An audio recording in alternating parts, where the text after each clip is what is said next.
Good morning, everybody. My name is Yulia Huson, and I'm the coordinator of college and academic counseling here at Illinois Math and Science Academy. And it is my pleasure to welcome everyone to the IMSA College Day. IMSA's College Day always coincides with the college search process our juniors begin in the spring. And every spring, we, the IMSA College and Academic Counselors, have the tremendous task of opening up our students' minds and hearts to the incredible diversity of college options. So every spring, we implore our students to be audacious in their college search, and we tell them, as long as their four-year journey has two ingredients, academic rigor and a sense of personal joy, they will be comfortable and confident at any school. To ensure that our college counseling message to students is powerful and persuasive, we meet with our juniors and their parents, and we organize a college day. And we have a very fine tradition at IMSA to start off our college day with a keynote address. And I want to assure you that we choose our keynote speakers carefully. Our keynote speaker this year comes from the University of Wisconsin-Madison. Well, some of you might think that our speaker school is in the wrong state, meaning we have our own Big Ten in our own backyard. But I want to assure you, I knew what I was doing when I invited Andre Phillips, who is the director of the Office of Admissions and Recruitment at the University of Wisconsin-Madison. Andre's Big Ten University happens to be in a state that is not broke, or not broke yet. Therefore, UW-Madison not only admits highly achieving students, but also rewards their in-state students with generous scholarships, a rare practice at our flagship institution in our own backyard. I invited Andre so he can meet impressive high school juniors from IMSA and reward them handsomely next fall when they become UW-Madison freshman applicants. I brought some IMSA statistics with me to illustrate my point. In 2016, 14 IMSA students were admitted to UW-Madison, and no one enrolled. Last year, we had 23 admits and only 2 students enrolled. This year, we have 18 admitted students, and since it is not May 1st yet, we don't know how many, if any, will enroll. I look forward to a day when IMSA students will be applying to UW-Madison in great numbers, not only applying in great numbers, but also attending it by the dozen. Well, on a serious note, though, I invited Andre because I truly, truly admire his college admission philosophy. I met Andre in 2003 when I first joined the CAC office, and Andre used to work at the University of Chicago. Back in the days when the University of Chicago was a place for quirky and intellectual students. It changed since then.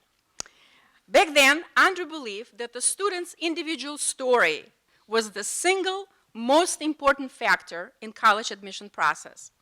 After Andre left Chicago in 2010, we lost touch and only reconnected a couple of years ago at the national conference. Despite the fact that Andre now leads the admission team at one of the most prominent state flagship universities, he still believes in the power of the student personal story. Consequently, the common application at UW-Madison has a 500-word supplemental essay, an uncommon practice among state universities. Also, when Andre and I got reconnected, I was reminded of how funny he is. It is now my pleasure to introduce to you Andre Phillips, the Director of Admission and Recruitment at the University of Wisconsin-Madison, who will teach you how to tell your stories to the colleges in the most powerful and persuasive way. And I guarantee you that Andre's talk also will be funny.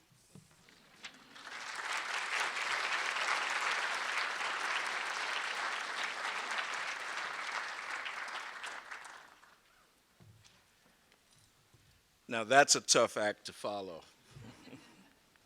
Good morning. I am delighted to be here. Let me first say thank you to the IMSA community for this invitation, and to Uya. As you can tell, when you make a friend, you never lose a friend. Thank you for that gracious and warm introduction. I am humbled to be here. I was reminded repeatedly that the auditorium would be full. And I thought, well, it's a Saturday morning. students sleep in, parents go to Home Depot. Was I wrong? So speaking of Home Depot, I was there this morning at 6:30. You probably wouldn't recognize me because I didn't have my tie on. Well, actually, there were only 3 folks in the aisle, so I had the place to myself. So if you're wondering why I might have been late, I was at Home Depot. It's my second favorite place. We have limited time, and I won't tell you any more Home Depot stories, but there really are 3 things I came to share with you in our time. Given our size, I want to leave as much of this hour for your questions. I want to start with just a little bit. You heard a great deal from Ilya about my history. I grew up here in the state. I grew up in the city of Chicago.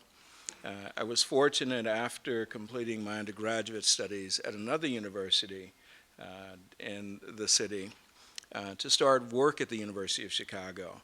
These days, I count my tenure in the profession not in years but in decades.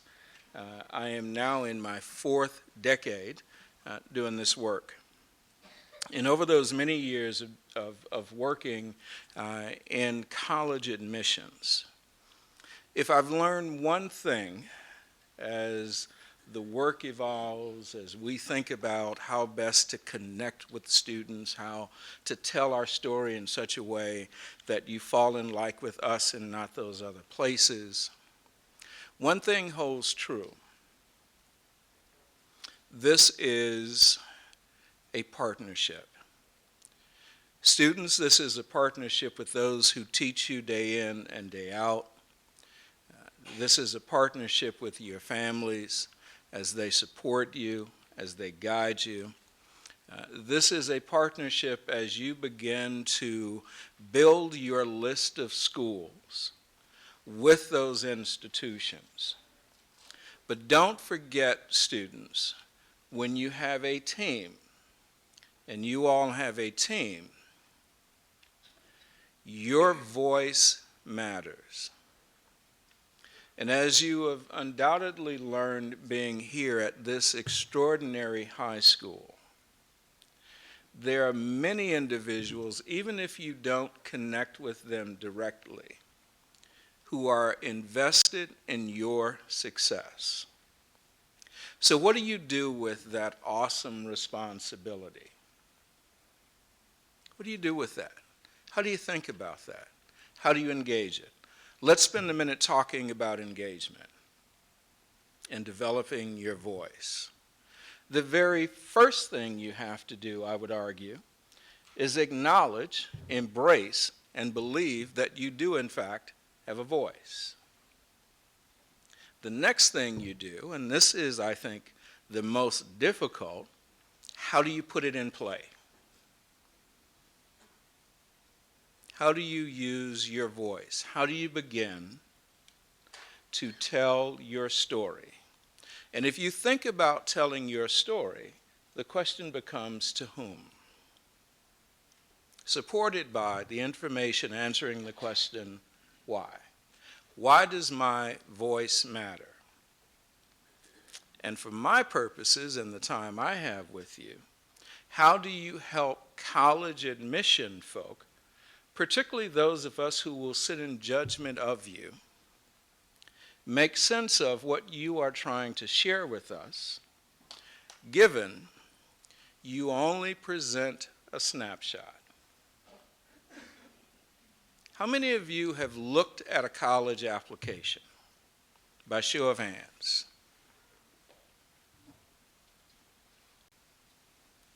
I saw a few parental hands go up.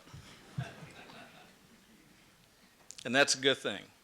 Because at some point, students, you just might need to have a conversation with your parents. And parents, here's what you are likely to hear from your son or daughter. Dad, this is my application because I am applying to... Now, students, remember where we started working on your voice? and exercising the power you have with your voice? Think about the conversations you're going to need to have with your parents when you hand them the list and they hand you their list and you try to figure out what's not like the other. It's developing your voice. Seriously, parents, you play a really important role in supporting your children. Think about one of the most important decisions you made just a couple years ago. You said okay to sending your son off to this extraordinary place. Think about, Mom, when it was okay for your daughter to leave home, to leave you, to live here. So I'm sure this going to college thing will be easy. Your children will be much older.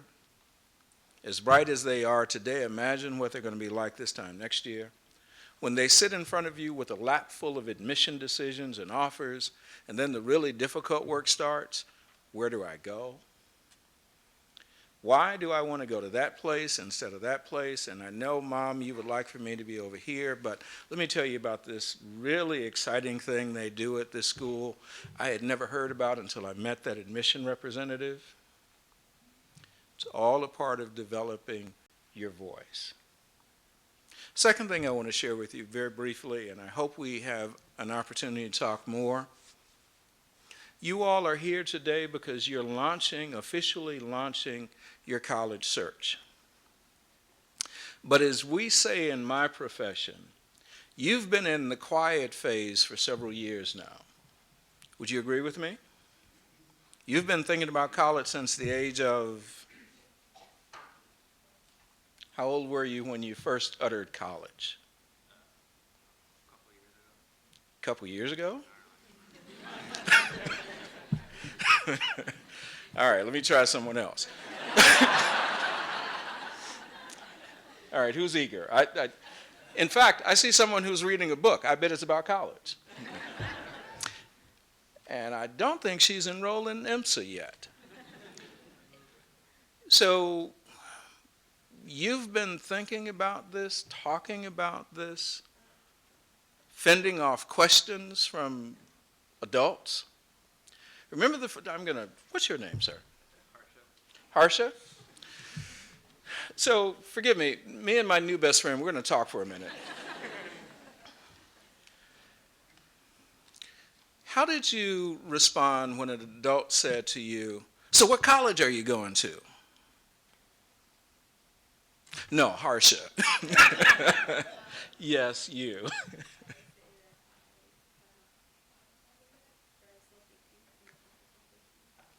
You needed to, here, let me see if I can get you that. So, great answer. I'm still thinking about it.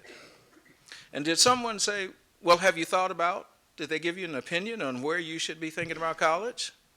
And did you politely say, oh, well, thank you for that, and you kept it moving? Or did you stand there and say, well, what else you got?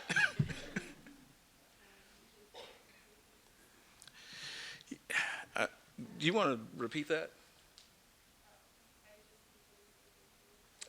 Great answer. I should take you on the road. Did you hear that? Did you hear that response? I barely heard it, so I'm sure you didn't hear it. The response was, thank you. You smiled. And you tried to change the subject, didn't you? And that's typically what happens when you haven't made this enormous decision. Who's nervous about this, by the way? A lot of parental hands went up again. Again, who's nervous? Wait. Students, hands up. Who's nervous about this? This dad he can't wait to put his hand up. He knows what's coming. Okay, students, put him down. Let me help dad out. Parents, who's completely... I really like this group. Parents, by show of hands, 3 questions for your parents, so get ready. 3 questions. How many of you have been through this before with an older child? All right, put them down. How many of you are nervous about this child? Same folks. I don't even want to ask the 3rd question. But I do want to spend a second on, so the answer to the first question, you've been through this before. You survived. It might have been a little rocky, but you survived. And I want to suggest, don't dissuade me here, but I want to suggest that it worked out. It may be the case that your child had a real desire for a particular institution, and it may or may not have worked out. But fortunately, because you put the work in, your child applied to more than one school and probably got admitted to more than one, at least I hope, so that as a family, you had some choices to consider. Now, why do I spend time on that? One, because I think in this process, you're going to be a little bit smarter than you were before. You're going to have a few more follow-up questions than you did the first time, because you learned going through it the first time that colleges and universities have answers to your first question. We prep for those. We've heard them before. But the second question, the follow-up question, that's more about you. So students, if you don't remember anything else I share with you this morning, I want you to begin thinking while you are developing your voice that what you need to find, the tool you need in order to find the information is not really the first question. You need a first question. But what you really need is a follow-up question. And why is that? One, I just told you, we have answers to your first question. But the second question should be more about you. And that will force us, the collective admissions community, to think about why is he asking about physics? Why is he asking who teaches the classes? Because we all offer physics. But what you might want to know, who's teaching those classes? What you might really want to know, how many physics courses do you offer? Or greater still, given I come from the Illinois Math and Science Academy, where I walked in the door taking coursework at an enriched level, can I study with graduate students while I'm still an undergraduate?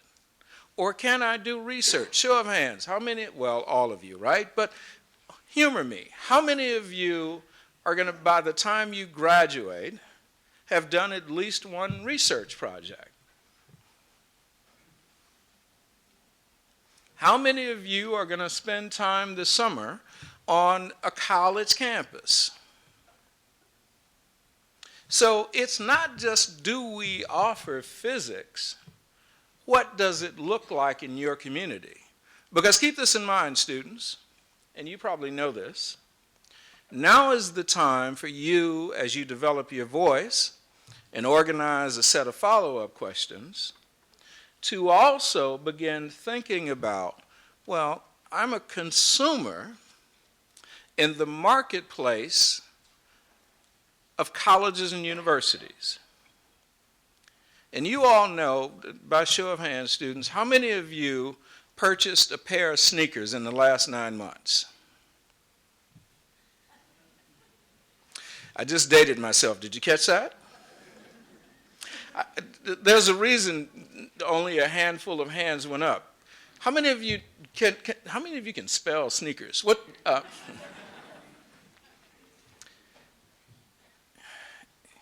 what are the brands? New Balance. Anyone own New Balance? Anyone own Converse? Again, I'm dating myself. Anyone own Nike? You made a conscious decision to purchase your Nikes, didn't you? You didn't just walk by a store and have someone toss you a pair. Hey, send me a pair of 9Ds. And they threw 3 or 4 pairs and that didn't happen. You walked in, you walked the aisles, right? Lots of brands, lots of choices. You tried on a few. You were a conscientious consumer. And I'm suggesting the same energy you put into making those sorts of purchases while you are developing your voice, working on your follow-up question, start thinking about, for the moment, your college list as something that you will consume. And an informed consumer will try it out. Now, I imagine at spring break, some of you went on a college tour of 3 or 4. Show of hands, how many of you went on a college tour and visited at least 5? At least 5. 5? 7. There's no prize for this, so don't get excited. Show of hands, 7. 7? 8. You lose. Anyone else? 8, 9? 9? Where's 9? I don't see a hand. Oh, sorry. 9? 10. Sorry. All right, you hold on to that for a minute. 11? So wait a minute. You were on spring break. How many days of spring break did you have? Do you all know this? I mean, I left early. And they didn't know, did they? Okay, we're going to visit for a minute. We're going to learn something here. So you went on 10 college visits. You took 10 tours. How many states were you in? 3 states. All right, let's do, are there any mathematicians in the room?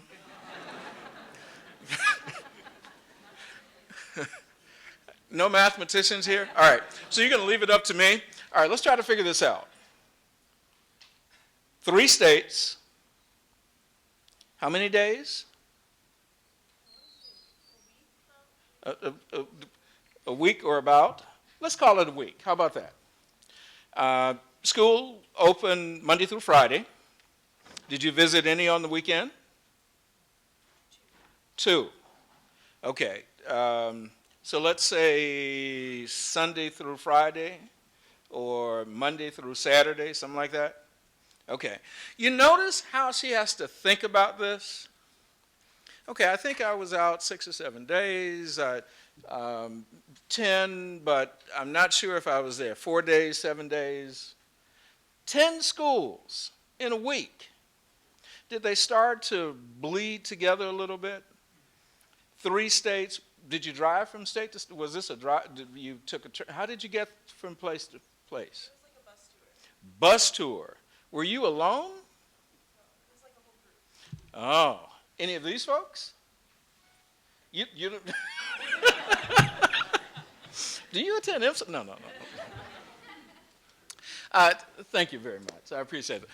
Important point in that it's good that you went. You now have a level of expertise that the rest of us don't have, so we'll be consulting with you later. But that's a lot of schools. Did you have enough time to have meal in a dining facility? At all 10? Not at all 10. You plan to go back and have a meal at some that you missed? I ask that because when you come to visit our campuses, we're prepared for you on our tour. We'll tell you how long, we'll tell you where we're going to go, what you'll experience, and of course we want to showcase the best of our campuses. But you're not able to see everything. I bet on each tour there might have been something, but you didn't have time. So here's my suggestion for you when you think about being a consumer. Take the tour. We hire our best tour guides. By show of hands, for the most part, the tour guides who led the tour, they were really good, right? They were enthusiastic, they were well-dressed, well-behaved. They probably told you this is the best college you can attend or something to that effect. How many tour guides said, no, you don't want to come here? Didn't happen, right? Because it is in our best interest to showcase our very best. It is in your interest as a consumer to get off of the beaten path, if only for a moment. And it's not that there are things we don't want you to show, but we're trying to give you, in the time we have, a clear picture. Your job as a consumer is to get answers to the questions you have. And we don't always know what you're thinking about. Sometimes we don't even know you're coming. You might sign up, but we might not know, like my new best friend, I should make this assumption. Are you interested in physics, sir? Kind of? What about you, sir? Are you thinking about physics? No, the guy behind you. Yes. No? I'm talking to the wrong folks. What are you interested in? That's not physics.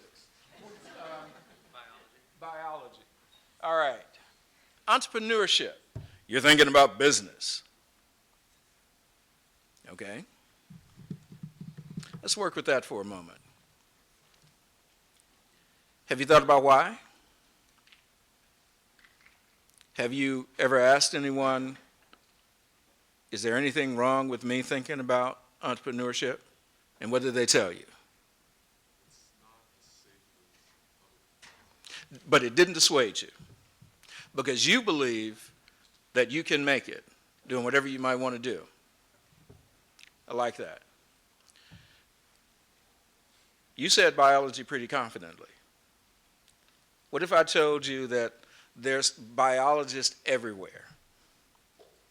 What would you say? I mean, that's true. It's really important for almost everything. Did you hear that response?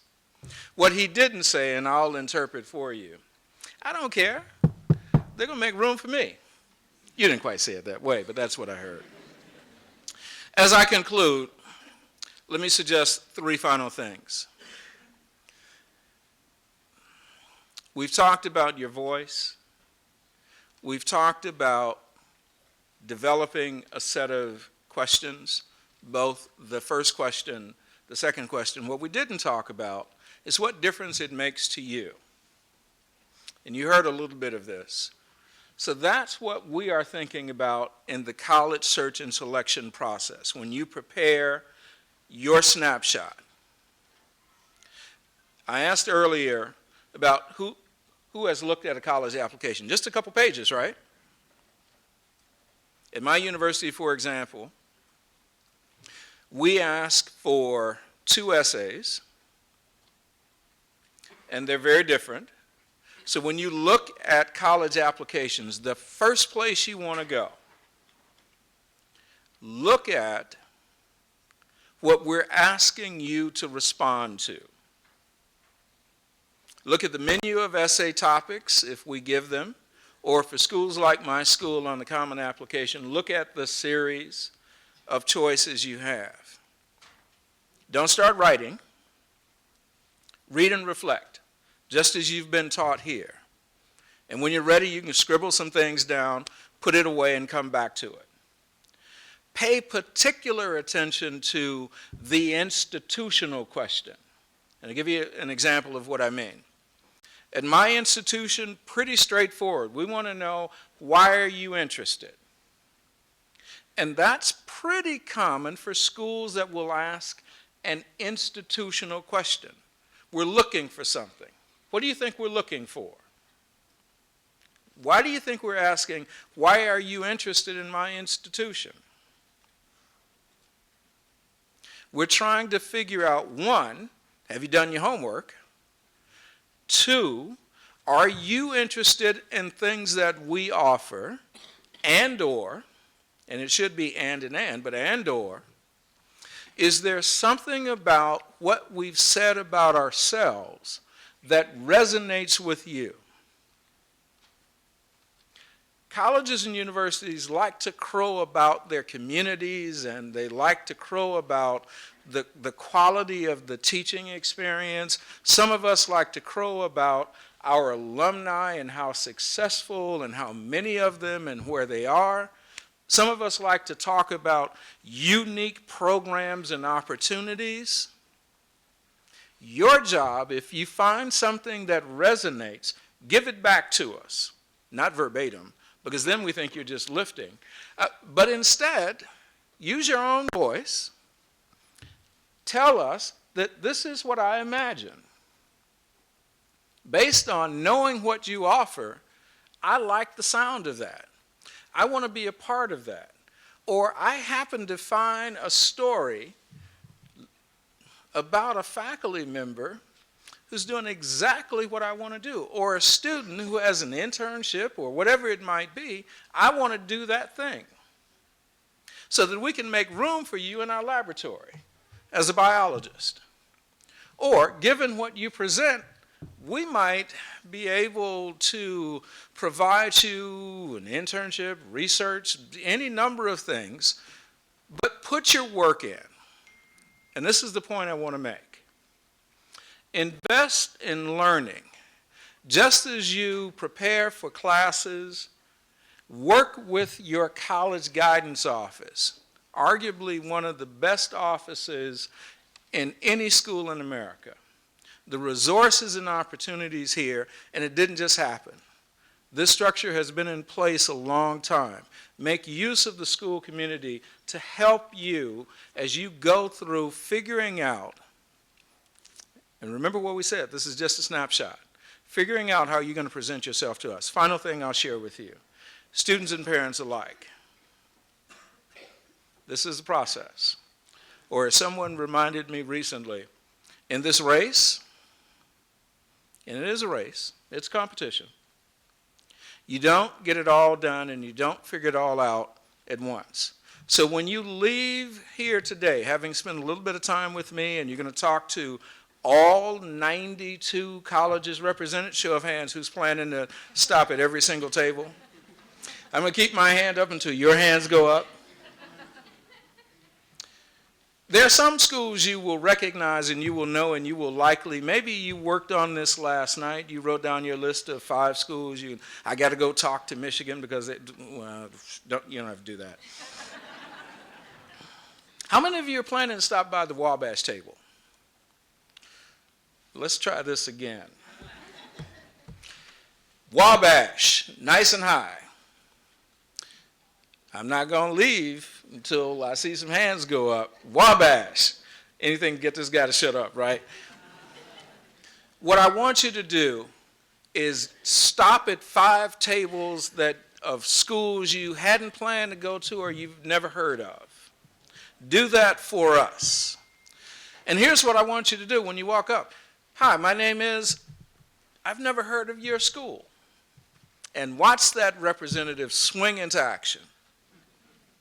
And that's important because you may hear something you hadn't thought about. You still might not want to go to Wabash, sorry to say. And I have no reason other than I think Wabash is a hidden gem. I looked at the list of schools and wow, they're here. Wow, they're here. And I hope that you will do the same thing, like, I wonder why they're here. You can do that. You all have 90 minutes. You got a lot of time. So the schools you've already heard about or maybe at the top of your list, you don't need to go by that table unless it's the University of Wisconsin-Madison. Come over and see me. My point is, by show of hands, how many of you have been on the campus of the University of Wisconsin-Madison? All right, well, we might be busy then. But here's what I'm going to suggest. You all have already been to the campus. Unless you just want to come over and humor me by saying, hey, I was on your campus. Or better still, if there are any alums no, don't put your hands up if you're in the room. But my point is, you know something about us. But you don't know a thing about Wabash, right? Or other schools. Be good consumers. That doesn't mean that you're going to even apply. But as my good friend over here suggested, when you go to the shoe store, you walk up and down the aisles anyway, right? Because something might capture your fancy. So think about that in the process. That's going to help you when you build your list, because you will know more about those things that you want us to know about. I'm going to stop there. Obviously, I have much more to say, but in the 20 minutes I have with you, I want to try and answer whatever questions you have. There are some very nuclear questions that I didn't talk about. I'm certainly happy to engage those, but the floor is yours. And here's what I want to suggest, and ma'am, should you decide to apply, given you visited 10 schools in 3 days, or... Did anyone give you ice cream, by the way? How many times did you come to our campus? Because that's what I was about to offer you, but since you've had some ice cream, but I tell you what, I'm going to make it better for you. Should you apply to the University of Wisconsin-Madison, I have a scholarship for you. Your name will be on a $5 tuition scholarship. Questions, what can I answer for you? Yes, sir.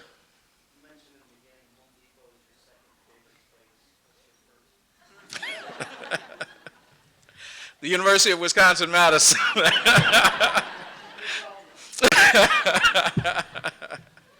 No, I go there every day because they pay me. Other questions? Yes, ma'am. So we went on a campus tour yesterday, and they gave us the, like the fancy song and dance. It was great, but my son is interested in physics, and so if you're on a campus tour, how is it that we can maybe go off the beaten path and find out information about what we're really interested in? Sure. So let me try to repeat some of that.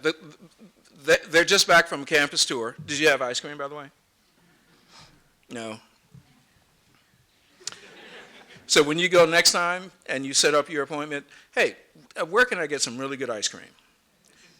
And when they start, but wait a minute, at the University of Wisconsin-Madison, they give us a coupon for a free scoop of ice cream from their dairy. Can you no. So the question was about, what if you want to get off the beaten path to see things that may or may not be a part of the tour? It starts with planning. So you know how when you were setting up your tours, first thing you try to figure out, when is it offered and where do I go? How do I sign up? And you figure out how long the tour is. Once you do that, you call the school. Say, listen, I just signed up for your tour on next Friday. And I know there's an information session at the beginning or the end, whatever the structure is. It looks like everything will take 90 minutes, 2 hours, whatever it's going to take. I'm really interested in, and in this case, interested in physics. Will there be an opportunity for us to visit the physics building, the physics floor, whatever they offer? Because you've already checked online, so you know that they offer physics. You've already checked online and you've learned some things about the department. Now you want to rub the bricks. So is there a chance I can talk to someone in the department, and can you help me with that? Some schools might set it up for you. In other cases, they might give you the email and wish you good luck, and that's okay. You can reach out on your own. So it's really important as a consumer to ensure, think about the time, and I don't know how much you pay for this tour, but think about your time and the fact that you're investing in your search to make sure, and so you will take control of some part of this, because we can't, on campuses, we can't naturally boutique 200 individual visits, but we can point you to the places where you can add. And the other point I would make, and I trust you learned a great deal, But if you are just passing through, after a while, they start to blur together. And so you want to maximize your time, but make sure that you're building in enough space to get the questions answered that you have. So you can take control of some part of your visit by asking some of those preparatory questions about how does it work and how do I make it happen. I thought I saw a question up in the back row.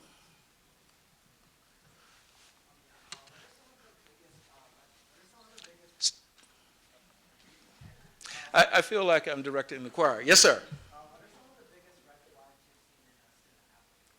Oh, great question. You're going to have to split your $5 with this young man. Biggest red flag. As you heard from Ulia, writing matters.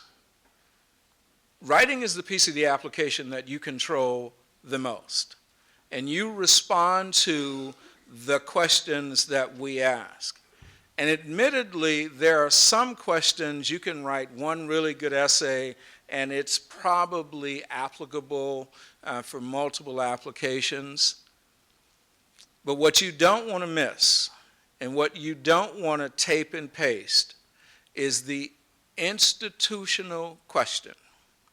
Even if they seem to be the same, the questions are informed by our environment, how we think about and are signaling to you what makes us an individual institution. And the biggest mistake that students make in my mind, and certainly when I'm reading applications, is writing a generic, here's why I want to go to your school. I can spot that one by the third sentence, that this is the same essay you might have sent to 4 or 5 other institutions. And then you draw it at the very end, and this is the tip-off, if I was ever confused, is to conclude your 2 paragraphs with an in conclusion. Don't end an essay with in conclusion. If you want to do anything to help me understand that you've invested in my institution, you start with, I've been thinking about, or I just discovered, or I recently learned about, and then you point to something that informed your discovery about my institution or the list of schools that you apply to. That writing piece is vital. All right, let's end on a little tip very quickly. How many of you have looked at the Common Application and you identified the word limit? There's a word limit. And so you try to make sure that your essay gets to the word limit. Maybe you go over 2 or 3, that's fine. You don't get penalized for that. It's an essay, and you spend a lot of time on it. How many of you have already worked on a draft? That's your summer assignment, right? And you feel really good about the work, and you've worked on it, and you come up with a really good statement, and we appreciate that. And then you get to the institutional statement, and it's a paragraph.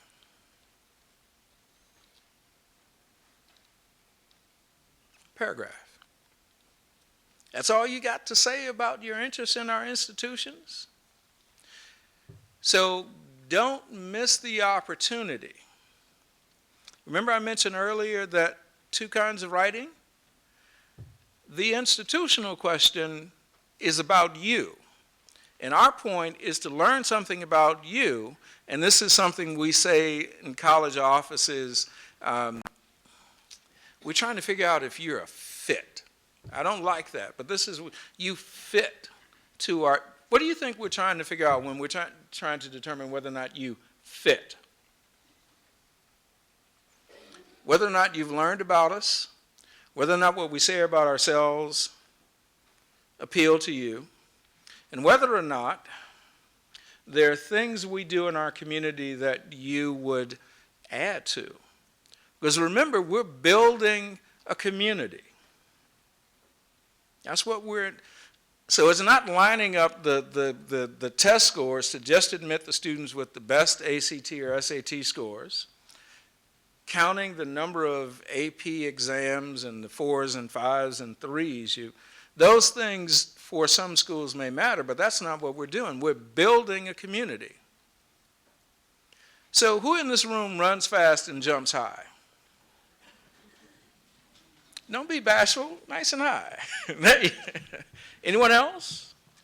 Who can walk and chew gum simultaneously? A few more hands went up, good. We have enough of those on our campus. But we're thinking about who might do a range of things. And so on your application, related to your question, it's not necessarily a mistake, but it's a missed opportunity.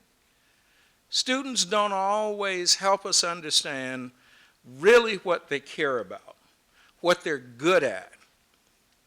And particularly if there's something you do you're interested in, something you've discovered, and you somehow find that it could happen on our campus too, tell us.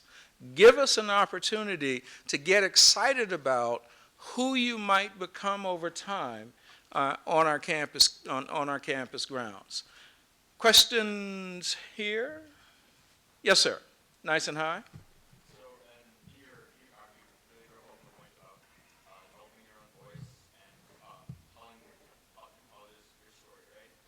So, most kids nowadays, and I guess a lot of people here would agree with me that we're given a lot of the same options. We're told these are the best universities to go to. These are the best classes to take. This is what you want to do if you want to go into this area. But how would you suggest developing your voice if you don't really know what you specifically want? Oh, if you didn't, all right, we're going to have to figure out how to split this $5 3 ways. At the core of the question, if you didn't hear it, what if you don't know what you want to major in, but you've spent 3 years here, and you've taken the good stuff here. I know everything is good. So you've taken the good stuff, but you've done good in the good stuff. And you've developed a set of skills. You're a pretty good writer.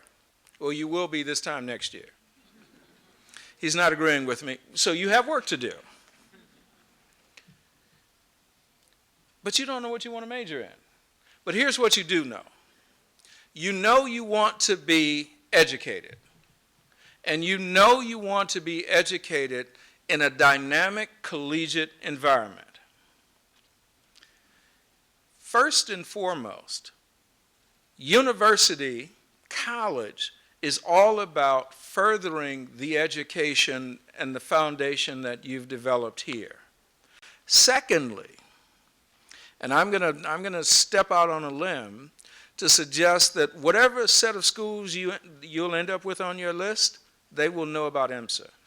They will know about the power, the intentionality of the curriculum that you've been through and what you ought to look like at the end of it. And so there's some things, and I'm not suggesting that you ignore this or that you not speak to it, but there are some things on our side of the street that we know you've experienced here.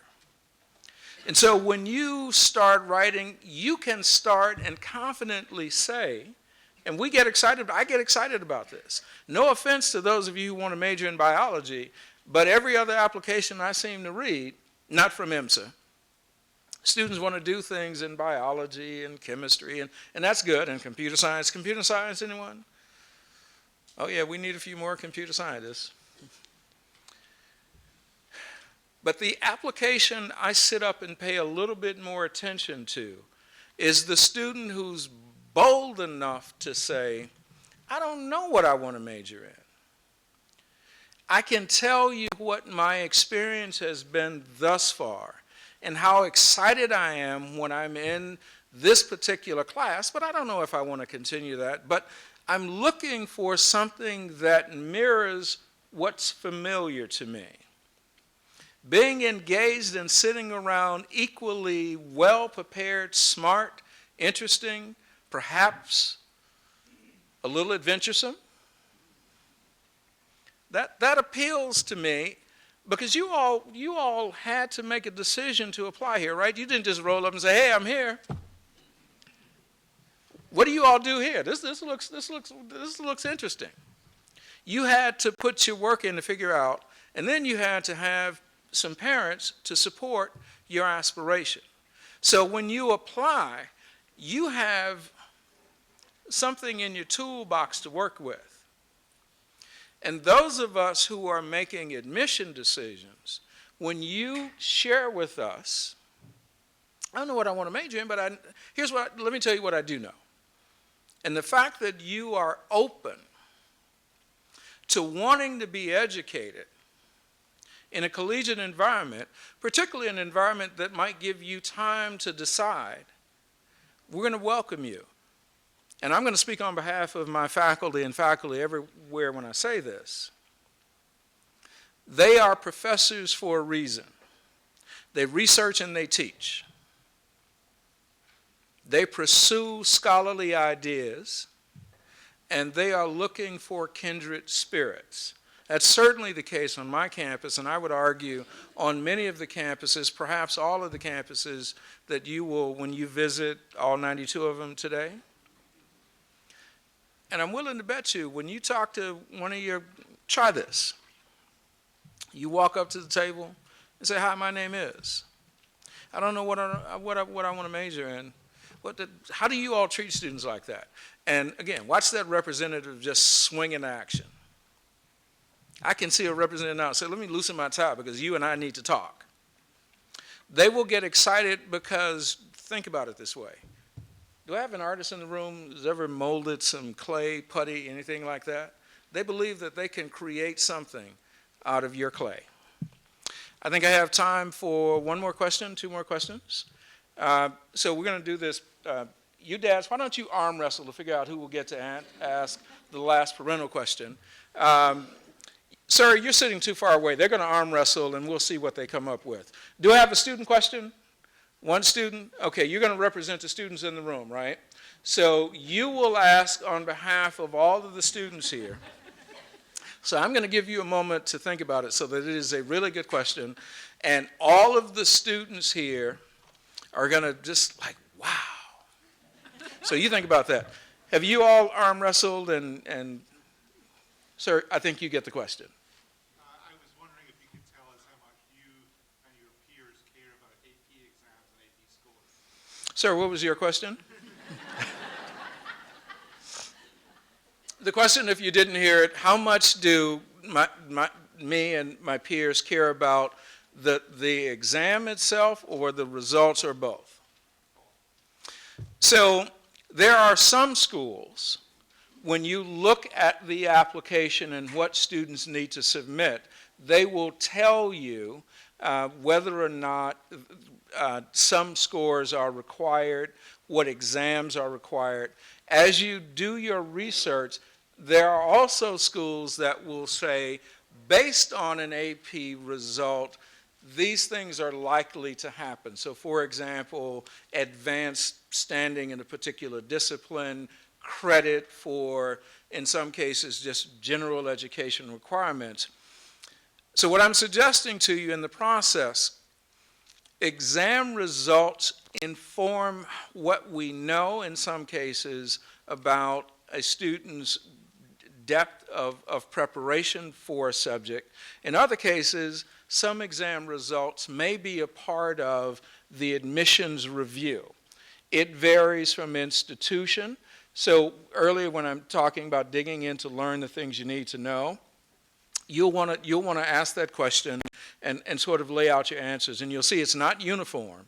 And that has everything to do with, and there are a number of reasons for it. For some institutions, just to determine where students are likely, once they walk in the door as first-year students, where they're likely to be placed. For others, it has everything to do with understanding that in the competition for a limited number of seats, who are in part based on test results, who are the students who are best prepared, is going to vary. But that's a question for each institution to ask them, what role does AP results play in the admissions process? And you'll hear varying answers. That'll also tell you something about the institution. Sir, very quickly, what was your question? In your opinion, Oh, great question. I should have started with you, ma'am. If you didn't hear the question, in my opinion, what are the factors that make a good university good? I'm going to run with that for a moment. I'm going to run to say what makes a good institution or a great institution great. Number one, it starts with faculty. Hands down, without question, and think about why you all are here. You all decided to come to this place because the promise of the curriculum, and it is a challenging curriculum, am I right? So things haven't changed. I'm not saying that I was a student here, but when I worked at the University of Chicago, this was my school to recruit. And I was reminded of something I had forgotten. We used to come here to interview students. And one of the first questions I would ask students here, what are you taking this year? And when students started talking to me about BC calculus and all of the, right? Well, you have to have someone who's able to teach those courses. And we make the same argument at our respective institutions. We want to put in front of your children, parents, faculty who are in their particular discipline, the best in that discipline. So when you are looking at institutions, you want to understand something about the quality of the faculty. You'll want to understand something about the breadth of the offerings, because you all do not want to go to an institution that you're going to outgrow before you graduate. So you also will want to know something about opportunity within a department. My earlier example about physics, so your son wants to major in physics, and there are only 12 courses offered, you need 11 to graduate, that's a problem. So, I don't know, for all I know, by the time he shows up on a particular campus, he's probably already sophomore year, just based on what he's done. If there are only 12 courses, he'll be done by sophomore year. So look at faculty. Here's one more thing very, very quickly. And I'm going to take your question, but really important to the idea of understanding what happens if you change your mind. Now, in the interest of time, I can't unpack that, but let's say he's physics today, but by the time he's a sophomore, he wants to do history. How nimble, how flexible? Ma'am, what's your question?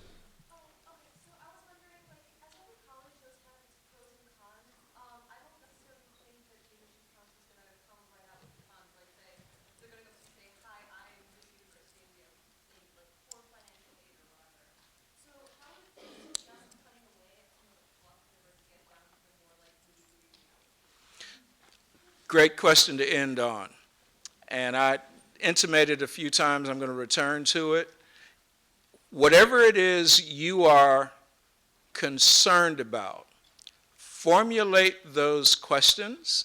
And if you are not satisfied with the response, don't turn away, continue to dig. And I say this and I'm thinking of my staff, right? I hired this wonderful counselor. She's only been with me for 8 months.